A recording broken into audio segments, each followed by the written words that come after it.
What it is, what it do, cyber world. It is your girl, the one and only Ash Said It, ashsaidit.com, ashsaidit.com. Welcome back to the Ash Said It Daily Podcast Show. I appreciate each and every one of you guys for all your love and support. 250,000+ streams worldwide. Couldn't be any more proud than I am today. My featured guest today is business commentator, social critic, and host of the Dana Barrett Show. You guys, welcome to the show, Dana Barrett. Hello. Hey, Dana, how are you today? I'm great. Thanks for having me. Awesome. Thanks for being a part of the show. So, Dana, let our audience know, where are you from? Where do you represent? Well, I'm originally from Philadelphia. That's where I was born and bred, but I have been living in Atlanta for way more than half my life at this point. So, Atlanta is home. Atlanta's home. So, Dana, as a child and an adolescent, what were your aspirations? That is a good question. I think when I was little, I was pretty much the kid that was, singing in the hairbrush and doing the little neighborhood shows with the other kids, getting all our parents to sit around while we did like little neighborhood variety shows. And I always wanted to be in entertainment in some way. And those days I probably would have said actress. Mm-hmm. All right. So when did gears shift for you into media? Well, truth be told, while I was a little kid and I wanted to be an actress, that was not encouraged by my family, by my parents at the time. I was sort of raised to be practical, and those kind of careers are for their hobbies. You do that on the side. That's not a way to support yourself. So, I come from a fairly entrepreneurial family. Both of my parents have owned businesses at one time or another. And,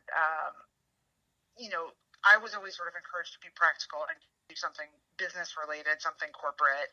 And so any dreams of, flitting off to New York to be an actress were, not encouraged, let's say. So I did the practical stuff. I went, off to college. I went to Cornell University and got my degree in hotel administration, actually. And I picked that because it seemed like a more fun version of business. Mm-hmm. That was sort of my thinking. Business sounded really boring to me. And now I'm going to age myself with this one, but there was a TV show back in the day called Hotel. And I thought it was very glamorous. So I thought, okay, well, that's a slightly more fun version of business. I'll do that. Once I got into that world in college, even in internships and all of that, I figured out that that really was not the business I wanted to be in. It wasn't a super high paying industry, and it was a 24/7 kind of work life, and I didn't really want that. So I quickly transitioned into systems and IT and technology, and really spent most of my career in IT.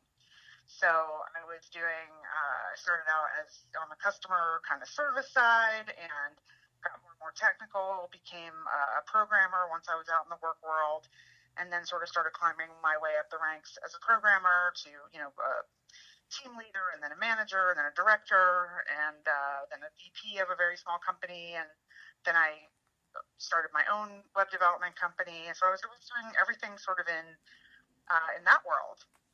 Mm-hmm. But once again, the little 5-year-old in me who wanted to be an actress was still there and rearing her head. And so I was always doing something on the side that was the hobby, something in media or entertainment, stand-up comedy, community theater. And I ended up with sort of a side part-time job in radio 20 years ago, just through a series of coincidences, and sort of fell in love with radio. I'm making this story really long, so I apologize. No, you're good. No, we love you to give this insight. This is stuff that the average Joe that listens to your show would not get. So that's why I'm loving to get all these little stories. So please continue. Yeah, the gist of it basically was that I got divorced when I got married relatively young, my early 20s. I had my daughter, and I got divorced when she was pretty little. So then I was a single mom, working this corporate job, and having this dream of doing something media and entertainment, but not being able to afford to quit the relatively well-paying corporate job to pursue the dream. So it just really wasn't an option for me in those days. And so I just did as much as I could on the side, trying to figure out what the dream really even was and what I loved, and just continued working in my corporate life because I needed to support my kid. So I like to joke sometimes that I've had 7 different careers. That might be a slight exaggeration, but it also might be kind of close to reality. Yeah. So ultimately, I didn't go into media full time until my daughter left for college. So, yeah. So don't give up hope, because I didn't really get into media until I was already in my, don't do the math, anybody, but I was already in my 40s, and that was already 7 years ago. So, Wow. yeah. So as you were climbing the ranks, Dana, and you were still in your corporate gear, but you were still kind of doing some side stuff into the media, into the radio world. What were some of the obstacles that you faced? Well, I think there are still, and there were then, a lot of obstacles in this particular field. It's very hard to sort of get your foot in the door anywhere. And at that time, at least, I was young enough where I could take sort of the entry-level jobs. And it is kind of almost the only way to get into media, although I have now found some sort of side doors and back doors and all kinds of other ways to sort of make things happen. But at the time, they're really, all of that, if it did exist, I didn't know about it. I didn't know how to do it. So, getting in to take an entry-level job was great in that I got to see how the industry worked and all of that, but it was not there was no clear fast lane from, answering the telephone at WSB, which I did, when I first started, to getting on the air. There was no path.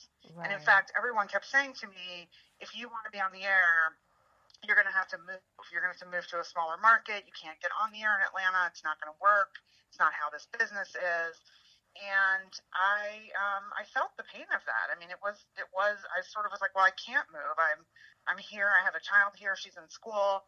I have a corporate job here. I can't just pick up and go somewhere else for a, $8 or $10 an hour job and the hope of something bigger.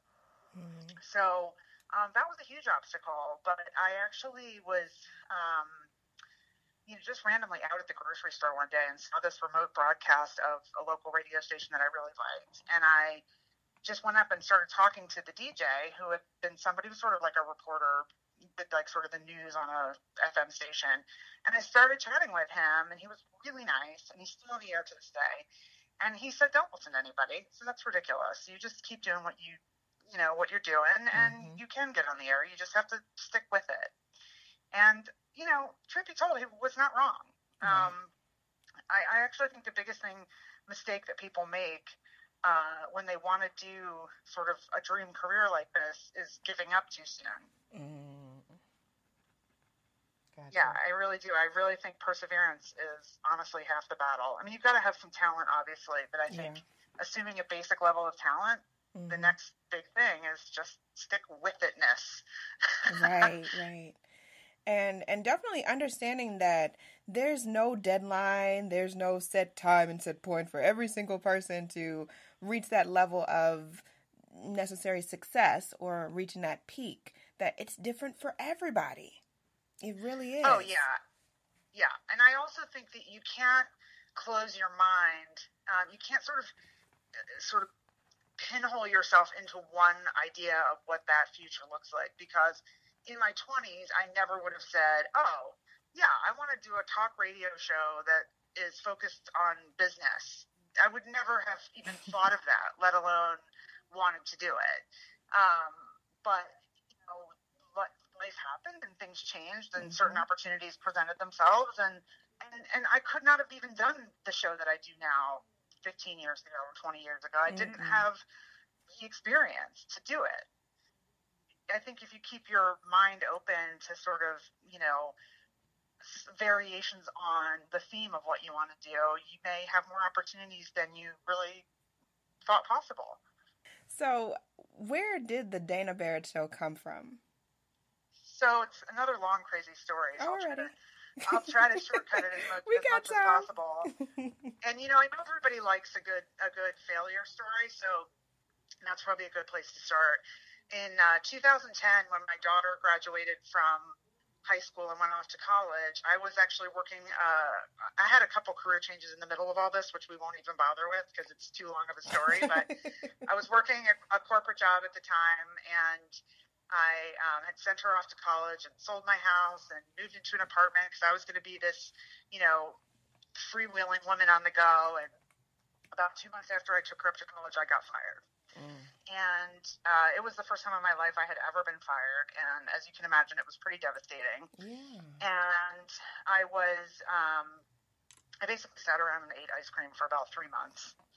And after that, I decided that was no longer a good solution. I needed to get serious. And I had tried looking for a couple more jobs. But I think at that point, the universe was sort of telling me, look, you have no more excuses not to go for the dream job, because, all the excuse of raising my daughter was essentially done. She was off on college and she was doing fine.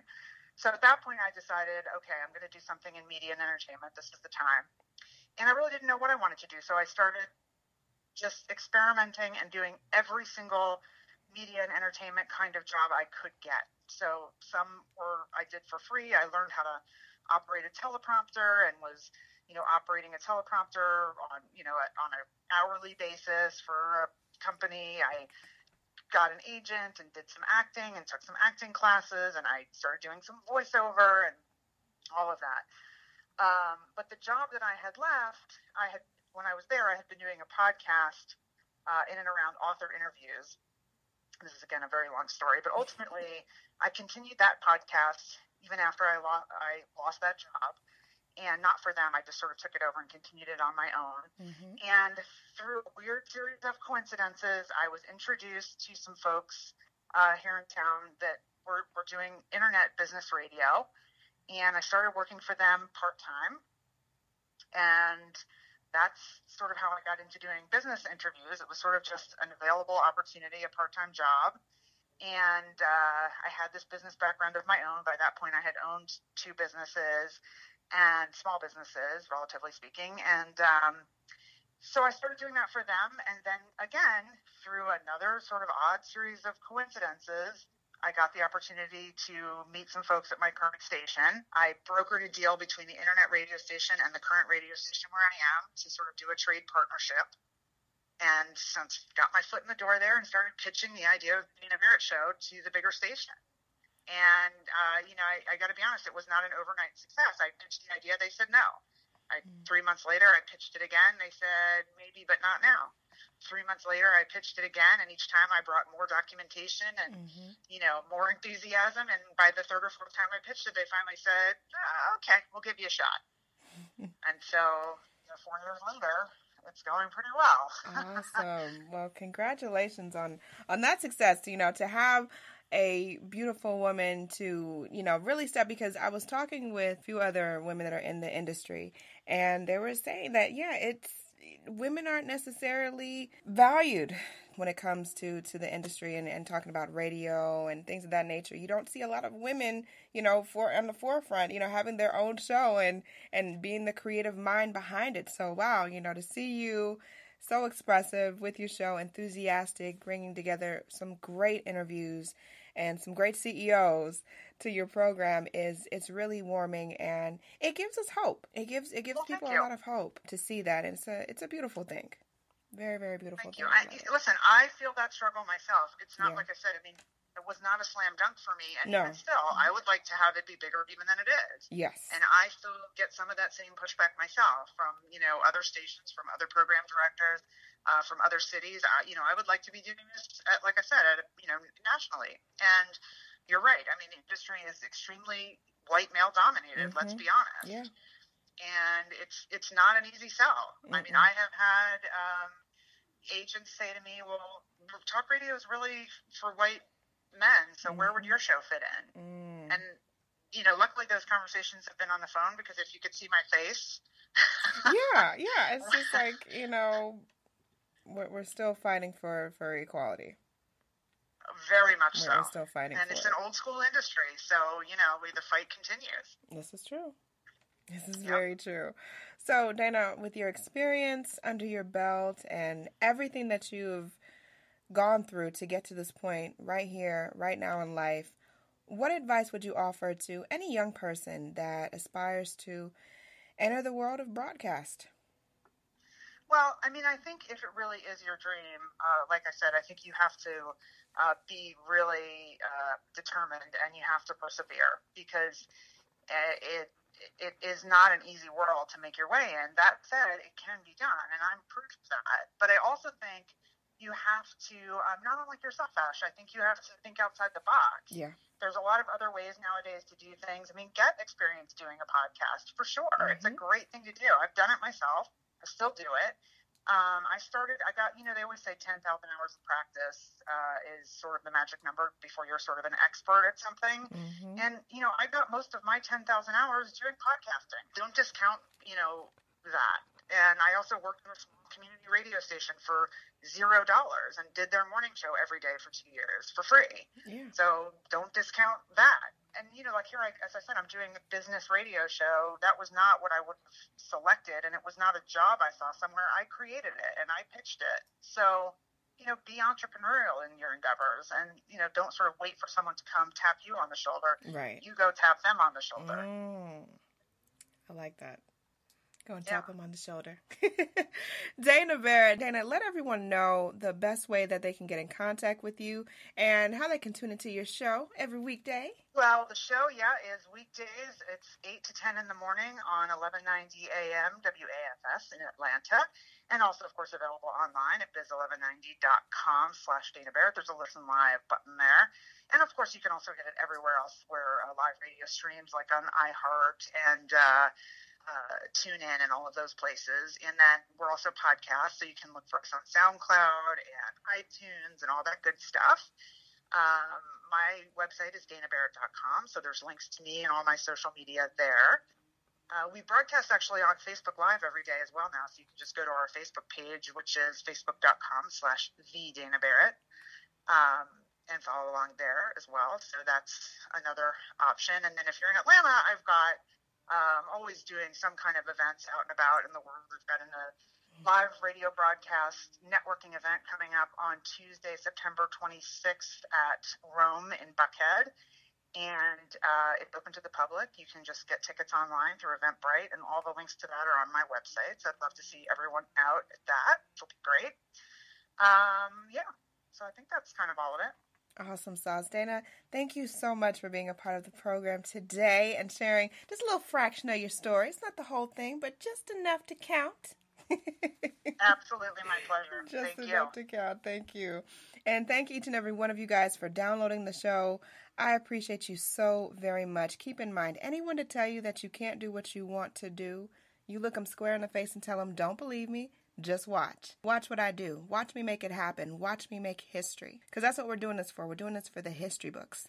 Social media is nice. It's cool. It's fun. But real life is so much better.